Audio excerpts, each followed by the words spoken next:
are the steps of the Lincoln Memorial, the steps where Dr. King made his I Have a Dream speech some 60 years ago, just about 60 years ago. And the backdrop, of course, was the Washington Monument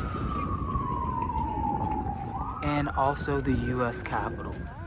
How fitting. Let's get into it today, y'all.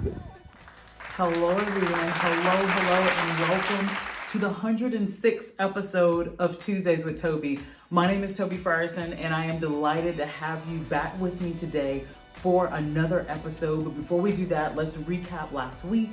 Last week, I came to you all with a quick update of basically how we're starting off for 2023. And I was asking you all to share with me some of your goals, your aspirations, if you're kind of doing a whole one-word theme for the year. We basically went over that for the last 2 weeks. And then today, we're going to be getting into our first topic for 2023. But before we do that, let's look behind me. And right away, it's time for us to say these family rules and kind of ground ourselves and get ready to take off into today's topic. So, ready, read. During Tuesdays with Tobe, we will use kind words. Do your best.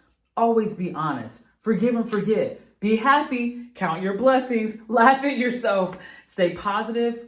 Baseline, folks, and love one another.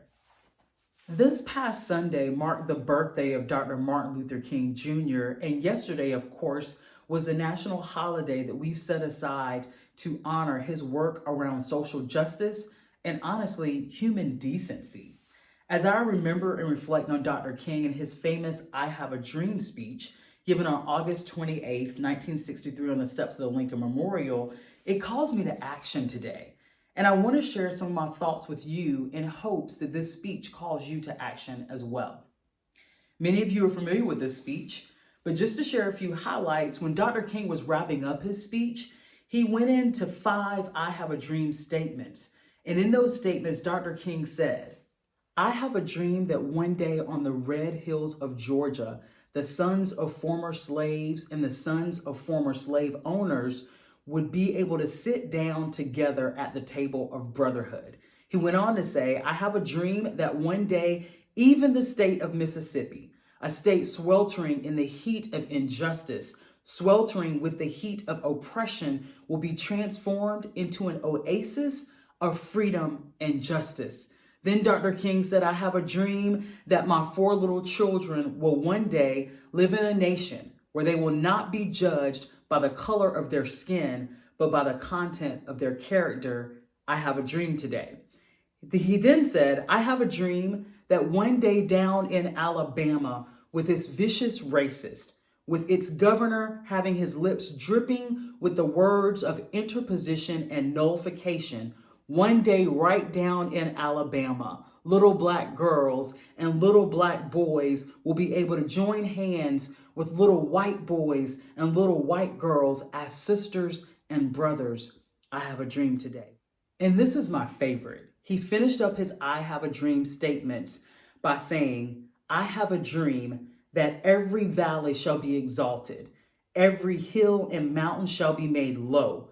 The rough places will be made plain, the crooked places will be made straight, and the glory of the Lord shall be revealed, and all flesh shall see it together. Wow. Dr. King, y'all, had a major dream. Some of the things I shared with you, we can collectively say are a dream come true, and that is to be celebrated. However, there are other things that we can say are a dream waiting to come to fruition, or a dream not yet realized. And those are the things that I think should be and are a point of concern for all of us. So as I reflect today, I'm finding myself grateful for Dr. King and all the others who worked behind the scenes during the movement, during the civil rights movement for a better America. But I'm just not going to stop with thinking about the folks who worked behind the scenes. I'm thankful and grateful today for the people who are still working behind the scenes. Many of us can't see them at all, can't name the organization, but there are strides being made every day for us to continue to have this better America and for us to see more and more of Dr. King's dream come to fruition. So can I ask you, what part of Dr. King's dream is resonating with you today? Within your community, within your circle of influence, within your family, How can you make more of Dr. King's dream a reality? Dr. King's dream was very lofty, and some would say that it would never happen.